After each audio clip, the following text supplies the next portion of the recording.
Hello and welcome to today's episode of KPMG's Industrial Manufacturing Subsector Podcast, where we delve into game-changing ideas shaping Nigeria's industrial future.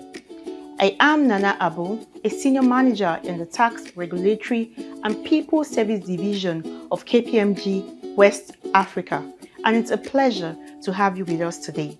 In this session, we will be exploring the theme Rethinking Supply Chains, how local sourcing is reshaping manufacturing economics in Nigeria. As global disruptions continue to unsettle traditional supply chains, manufacturers across Nigeria are turning to a different approach, leveraging local sourcing to build resilience, reduce costs, and foster sustainable growth. According to the Manufacturers Association of Nigeria, the percentage of locally sourced raw materials in Nigerian manufacturing jumped from 52% in 2023 to about 57% in 2024, reflecting a 9% increase, a clear signal that companies are successfully integrating domestic inputs into their operations. To discuss what this means for costs, competitiveness, and long-term sustainability, our distinguished guest, Mr. Wasiu Balogun, CEO Polysmart Packaging Limited, who brings extensive hands-on experience in championing local content initiatives within the manufacturing sector, will be sharing insights with Bimpe Afolabi, a partner in KPMG West Africa Advisory Division, with a keen interest in Nigeria's industrial development. So, settle in. This is one conversation that you don't want to miss. Let's dive into how local sourcing is transforming Nigeria's manufacturing economy. Thank you very much, Mr. Wasiu Balogun, for having us here. KPMG is delighted to be here to talk to you with regards to your journey on Polysmart Packaging Limited and Switch Recycling. Let me start by asking you, tell us about the Polysmart story. How did you come about your journey into packaging? And let's hear from you. Thank you. Thank you. Good morning. And we're happy to have this discussion or interview, as we call it, with KPMG. We're highly honored to have that. Talking about Polysmart and the journey, for us, is actually a very passionate journey and very interesting story. By profession, I'm an accountant. Okay. I'm a chartered accountant. I was a banker, and I was a trade specialist. I was head of international operation in a bank in Nigeria as well as in the UK. While I was on the desk, I had the opportunity of seeing the quantum of raw material being imported into the country. And for me, that was an opportunity. It means we have things we can do as a country that we're not doing. And that was the basis of starting Polysmart. And our focus was just simple. Every raw material that can be imported, we want to create that raw material with recyclable material. For example, if it's a raw material and it's virgin and it's been imported, we want to make a research. How can we create that raw material with recycled material? So we provide an alternative, but with a caveat that the alternative must be able to work 100% like the virgin material. Okay. So that's how I had to abandon my banking career, then come into manufacturing, then into recycling space. So from day one, we just want to be the reference point for packaging business in Nigeria. That's the vision. Oh, well, that's a very interesting journey and story that you have there. So if I take understand really the gap that you were trying to solve was to bring in local content into the manufacturing business from both a packaging and a recycling business. Yeah, correct.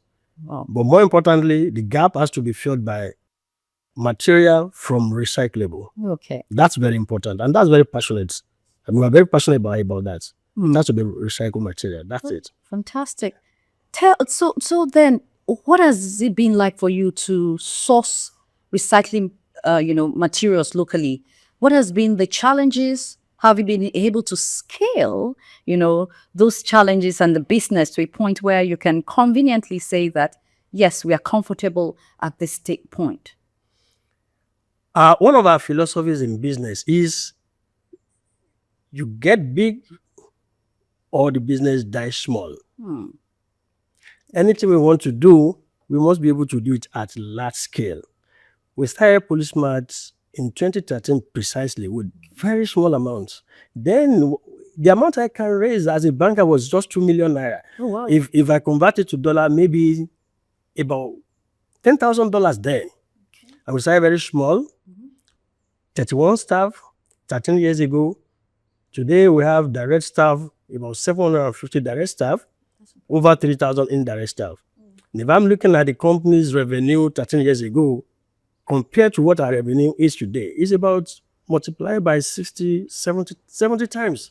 Wow. That's our volume now. Then in the next 6 months, the volume of what we're going to be doing is probably times 300 of what we're doing 13 years ago. I'm talking about our turnover in the next 6 months is going to be multiplied. What we're doing 13 years ago multiplied by 300. Wow. We started with a 2 million naira investment. Our new expansion is going to cost us $60 million. How? $60 million, right? And we will be able to recycle minimum of 6 billion plastic per year with that. In tons? In ton, it is about 100,000 tons. Oh. And that is by far the biggest in Africa. That's quite impressive. So the journey was tough, but it was made easy because we, from day one, we knew what we wanted to do, wanted to create alternative material. And in creating the alternative material, we need to have several companies under that umbrella that does one thing or the other. That's why in the group today, we have 4 companies in the group. Oh, we have the Polysmart itself, we have Axis Packaging, Crystal Polymer, then we have Switch Recycling, which is the core of the business. That is actually the backbone of the business. Wow. So for us to scale, it's once the process is there, we have the vision from day one, we put the right process in place, we are working with the right partners to expand exponentially becomes so easy. Oh. That's it. Great. Again, fantastic story that you said there.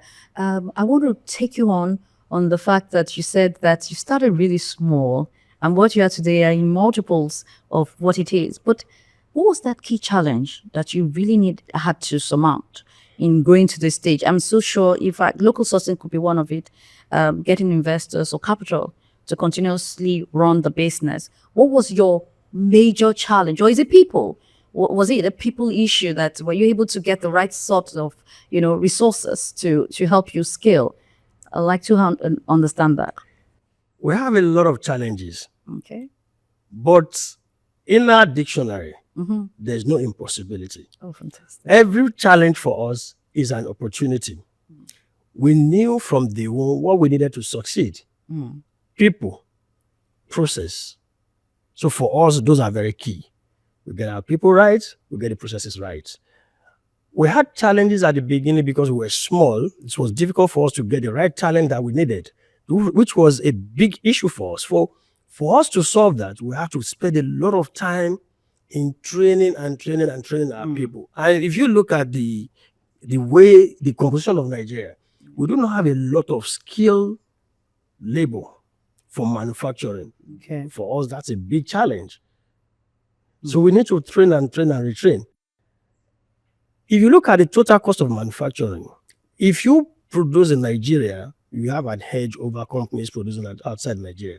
But there's a key factor that always drags you down. It is adequate funding and interest rates. Yeah. No matter how well government tries, if you look at the funding for industry in Nigeria, it's a fraction of what your competitors will get outside the country. So funding is a big challenge, and it's continuing to be a big challenge because we do not have our government, they are not focusing on it as a big issue. Today, if you are borrowing money in the bank today, it's about 30%. 30% interest rate. Even federal government borrowed foreign currency at about 11, 12, 13%. So how will companies survive? So for us, major challenge is funding, apart from human resources. Then the next thing that's a challenge has been the acceptability by the other companies. You see, everybody in Nigeria, we believe in imported items. We have forgotten that for every imported item you buy, you have imported poverty, you have imported insecurity, you have imported low quality education. So acceptability is an issue, but we knew that's an issue from day one. We planned ahead, then we were able to come off the cuff. So it's all about understanding where the loopholes are, where the potholes are, and how to navigate. For me, a lot of challenges are there: logistic, funding, human capital, acceptability in the market. But all those challenges, we're able to convert it to opportunities because from day one, we have the right people. I have the board that really challenged me. I remember 5, 6 years ago that we considered our board. The first thing they told me, as a small scale business, they said, your auditor has to be one of the big four. You have to work with professionals at all times. If I'm going to the board that I want to give anything to any consulting firm, they ask me, is it KPMG? Is it one of the big four? If it's not one of the big four, they have problem with it. Then that was a tough thing for us. But we realized that they were propelling us to greater heights.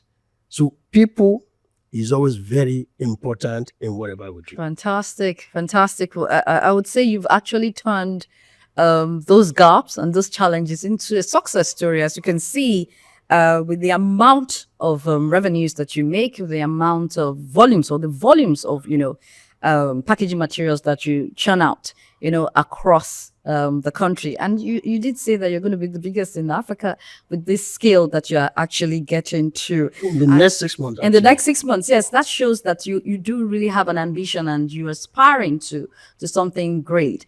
And the one thing that you said that really, struck me was the fact that you said funding is actually, we do know this even in the marketplace, but I mean, how particularly was it the sustainability part of the business that you were able to raise funding from, or did you go, how were you able to surmount that in particular? And I'm so sure that, individuals coming up within this sort of industry would love to know how you were able to, surmount that challenge, and what really would be, when you take a look, I know now I'm asking a lot of questions there, but what would be your advice generally to people starting small, like you started, like you just given some sort of advice or mentorship to those listening to you? Thank you. Number one, nobody will believe in you except yourself. You must take that I've got no option than to succeed. That conviction is extremely important. The first 4 years of our business was hell. It's like we were bankrupt several times. I remember the first year, we made huge losses. Then I told my then deputy that, look, this year we've done fantastically well. We ran operation consistently for 12 months and we were able to get our product acceptable in the market. I approved 100% salary increase. He was looking at me and I said, look, where's the money coming from? I said, we need to motivate ourselves. The company wasn't paying me salary for 8 months and I was approving salary increase.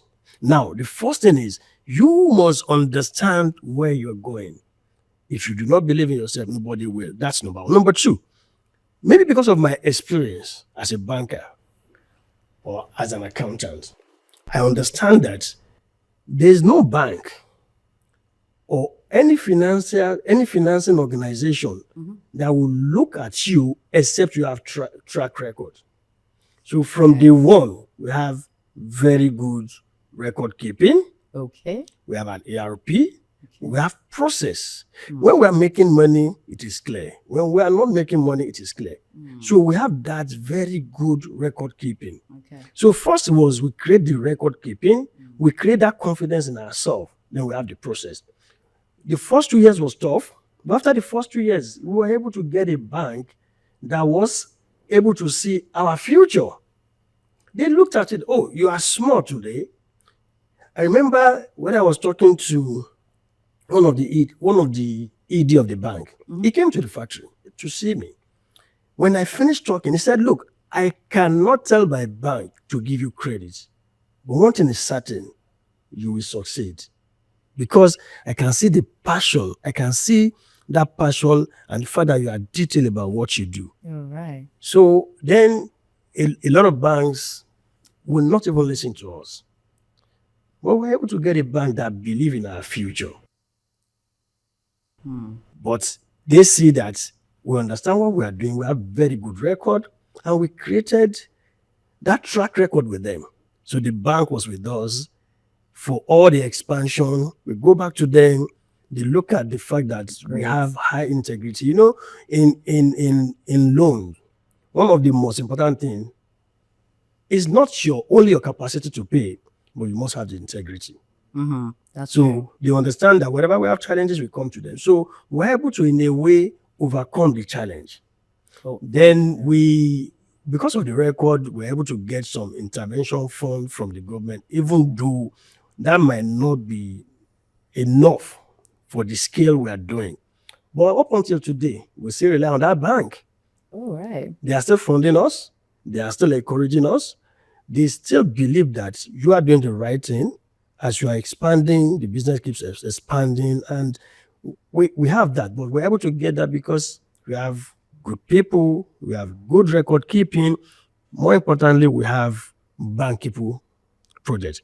You must be sure in your mind whether your business is bankable or not, and whether it is easy for the business to be expanded or not. Any business that is not easily scalable, nobody will look at it. Really look at it. That's it. I think I like how you've actually described that journey. The fact that the vision is there, the passion about what you intend to do, the fact that you have the right set of people in terms of networking. Who are the people that are actually supporting you? You spoke to governance structure earlier as well. I think that must have actually made a whole lot of it. I like the fact that they did push you as well towards, making use of the right set of people to work for you. And then if you now take that forward, which is actually good, because that means you started off right, getting the right networks, from a governance perspective, from a vendor perspective, the stakeholders surrounding your business. Supply chain would have also been an issue. How do you then ensure that with the recycling business, you're able to pull through, you always have sufficient supply? For any startup business and manufacturing, for you to be able to ensure that there are no gaps or breaks within the supply chain, what was that critical thing that you actually ensured? You had spoken to record keeping, so beyond the record keeping, which could be financial and helped you have a good standing with the financial institutions, the supply chain aspect of it, how were you able to surmount that? In whatever we do, you can never rule out research. Before we do anything, it takes a while, because we do research and research and research. We know that for our business, the key part of our business is our ability to get our feedstock. And our feedstock rely extensively on supply chain. So from day one, we have consultants that we work with, very good organizations. We're able to map what we needed first before we start. Okay, this is what we needed. Given that Lagos State is the, in terms of economy in Nigeria, is the biggest. Yeah. But it's, for us, we did not start our collection from Lagos. Oh, really? We started from Kaduna. Kaduna, we moved to Sokoto to Kano. Then we moved back to Lagos. Because we started from the most difficult part to the easy part. So if we are profitable buying from Kaduna to come and process in Lagos, let us perfect that. Then we'll buy at the same price in both north and the southwest. Okay. So if we are able to break even at that point, we know that we have perfect system. So we're able to do that because we have a lot of extensive research, and in terms of our logistic, we are able to get to a level where we know what is important, what is not important, how can you bulk how can we engage in bulk transportation? We took advantage of all that. So it is difficult. But for us, the more difficult it is, the better it is for us. The more difficult it is, you see more people running away from it. As more people run away from it, we make more. See, some organizations or some leaders, they do better in time of crisis. We are one of those. Oh, that's very good and well done. Congratulations. Thank you. You spoke a lot about government. I want to pick up. What do you see generally? Being in the manufacturing sector, has government's policies, regulation enhance the manufacturing world generally? Because you're doing a whole lot here. How do you think it has helped? And what other gaps do you think, or what other things do you think the government can do to enhance manufacturing in Nigeria? We are all part of government. We have the government responsibility. Their responsibility is to put in the right policies that guide everybody, including the manufacturing sector. However, government will not be able to do everything. And I will not be comparing our government with the government of the developed country. Okay. We are worlds apart. But on government part, they are doing what they can do. Right. But what am I doing is very important to me as well. Wherever the gaps are for government, I come in to see how I can solve the problem. Not necessarily solve the problem for the country, or how I can convert that difficulty into advantage for the organization. So while government is doing, and they still have a lot to do, okay, and they get all these responses from everybody. Government needs to ensure that funding is available, the rate is single digits, infrastructure is there, we have electricity. Then when you do all those, purchasing power will rise, then more sales will come. But realistically, government is trying to put all the policies in place. Sometimes some policies take a long while to germinate. Sometimes some policies are just trial and error. But government is doing what they can do better. Okay. But on our part, as companies, as manufacturers, we do not sit back always to see about what government is not doing. For example, government is not able to provide stable power, which is a challenge. But honestly, it's an opportunity for me. The opportunity is I generate my power in all the factories, and I'm able to generate my power at 35% below the price government will have sold power to me. That's how I'm able to convert that to opportunity, for example. And we have a whole lot of that. Wow, you see opportunities everywhere, Mr. Sure, that's it. That's it. Thank you. That's actually quite interesting. I like the fact that you whenever there's a challenge, you see beyond the challenge, you see the opportunities, and you've converted the opportunities to success stories that we have here today. I also like the fact that you spoke about the fact that as Nigerians, and particularly those players within the manufacturing industry, there's a whole lot that even they, as players within that industry, can do. And I see that you've done a lot. Can I ask you then about your corporate social responsibility? Are there things that you do beyond that are not specifically related to the business operations for both the packaging and the recycling business? What are those other things that you actually engage in that helps the society as a whole? Okay. First and foremost, we create and we are creating employment.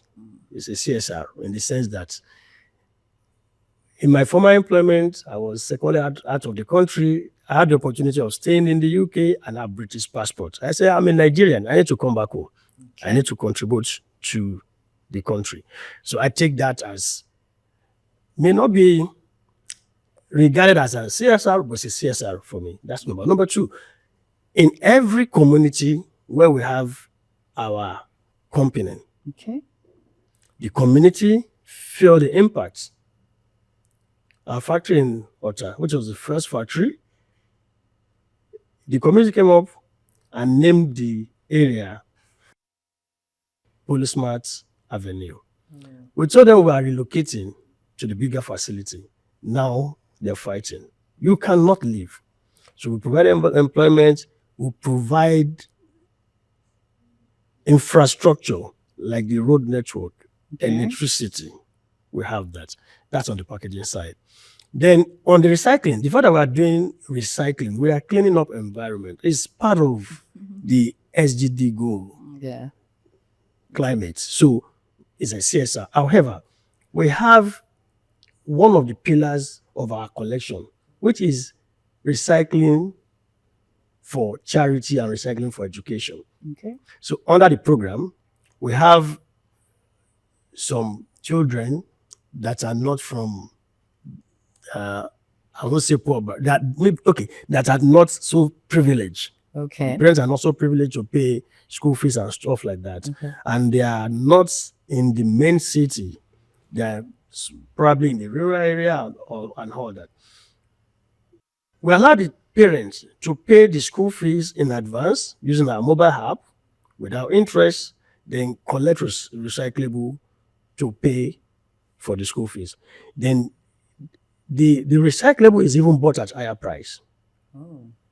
So we're able to say that you can send your children to school. You don't have to look for money. Just get the recyclable material, which is like plastic, can, glass, paper, sell on our app, and use the money to pay for the education. We have that as recyclable for education. We have recyclable for charity.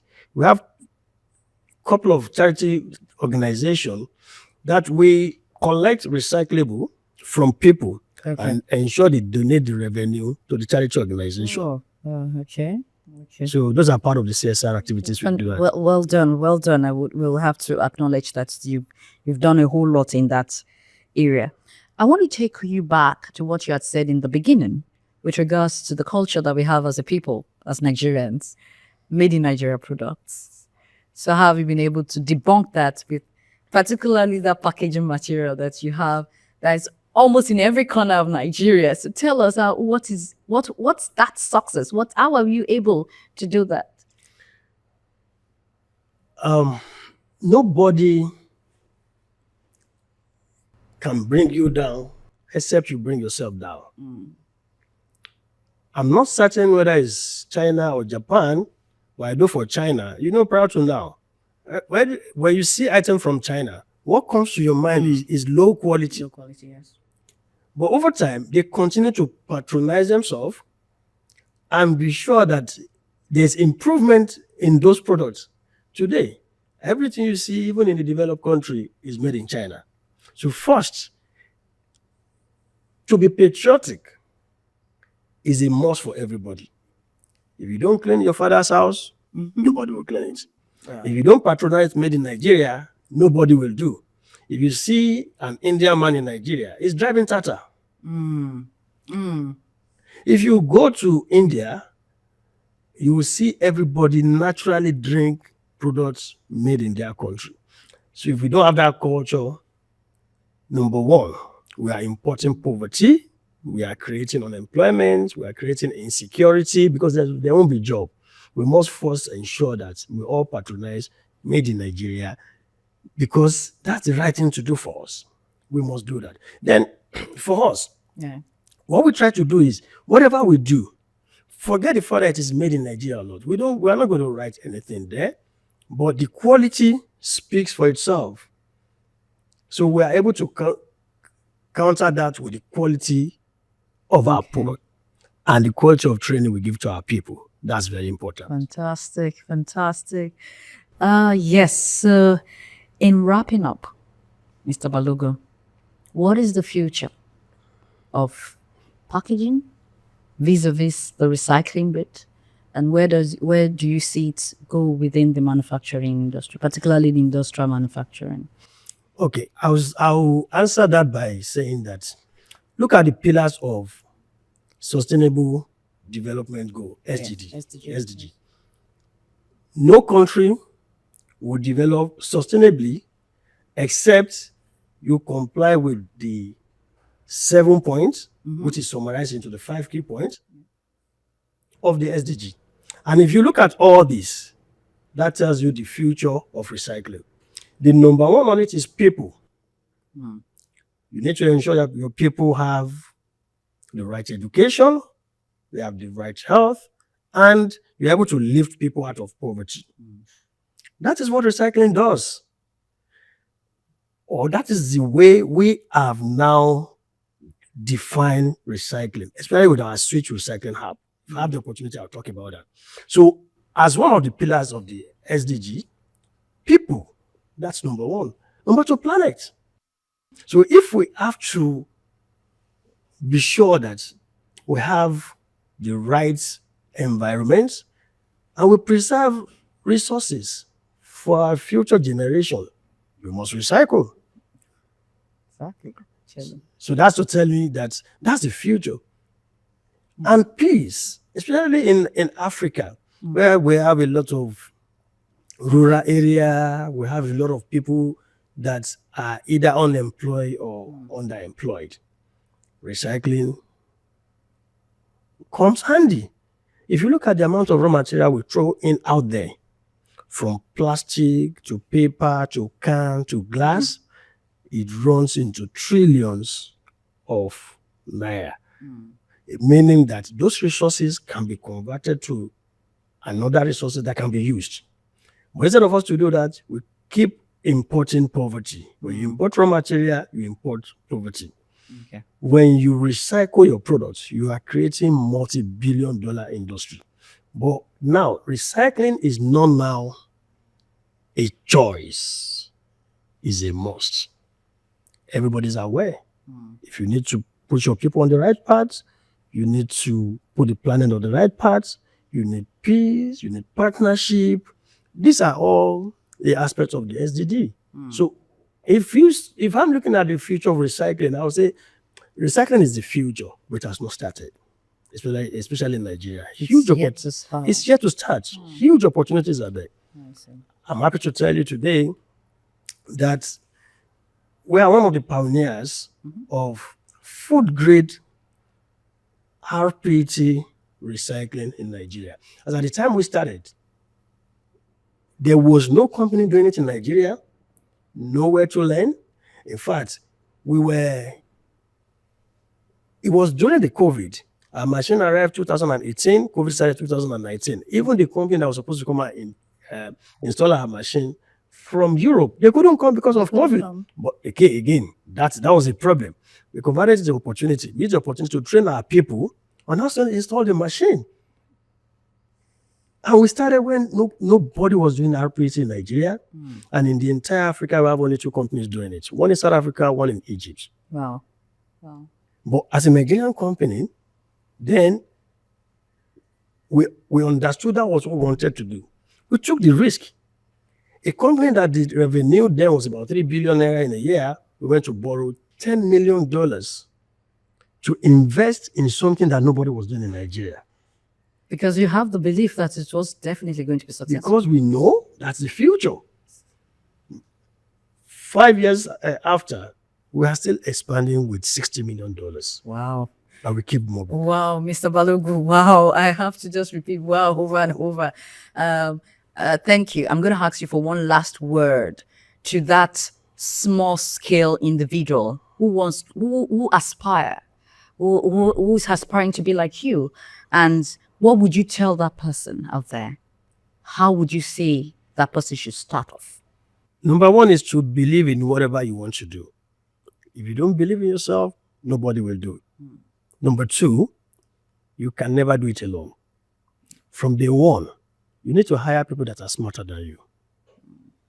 If you are not dealing with people that are smarter than you, you are going nowhere. Because you are what you know. Yeah. Just imagine that I'm very good. I have 5 people better than myself working with me. We're great. So work with the right people. Have the right mindset. If you believe you will not succeed in Nigeria, it will be difficult for you to succeed. If you believe you will succeed, your success is multiple. A lot of people did not believe Dangote was going to establish refinery. He believed in himself. Today, what happens? So we can do whatever we believe we can do. Then have the right people, have the right process, don't cut corners. Don't cut corners. No, it will never benefit you. For me, that's the few words I have for those entrepreneurs. Thank you very much, Mr. Wasiu Balogun. It's been a pleasure, you. talking about your story, your journey, and how you've been able to impact, the people around you, your employees, the society, and how you've been able to scale despite the challenges within this country. Again, just to conclude, Mr. Wasiu Balogun is the MD CEO of Polysmart Packaging Limited, and also a group of companies under that, the Polysmart entity, is actually been into sustainability through recycling, the use of recycling products, and he's actually done very well, as we've seen. It's been a pleasure listening to him, and KPMG on our part are very happy to have been associated with him and with this organization, as we provide, continued support and assistance to Polysmart Group. Thank you very much for having us speak with you today, Mr. Balogun. Thank you very much. It's an honor for me. Thank you for joining us on this episode of KPMG's Industrial Manufacturing Subsector Podcast. A massive thank you to our guest, Mr. Wasiu Balogun, CEO of Polysmart Packaging Limited, for sharing practical insights, honest perspectives, and a roadmap many Nigerian manufacturers can learn from. Today's conversation reminded us that local sourcing isn't just a cost decision. It's a strategy to build resilience, enhance competitiveness, and ultimately aid nation building and growth. If you enjoyed this episode, follow our podcast for more conversations with leaders shaping Africa's industrial and economic landscape. On behalf of the entire team at KPMG, thank you for joining us. Until next time.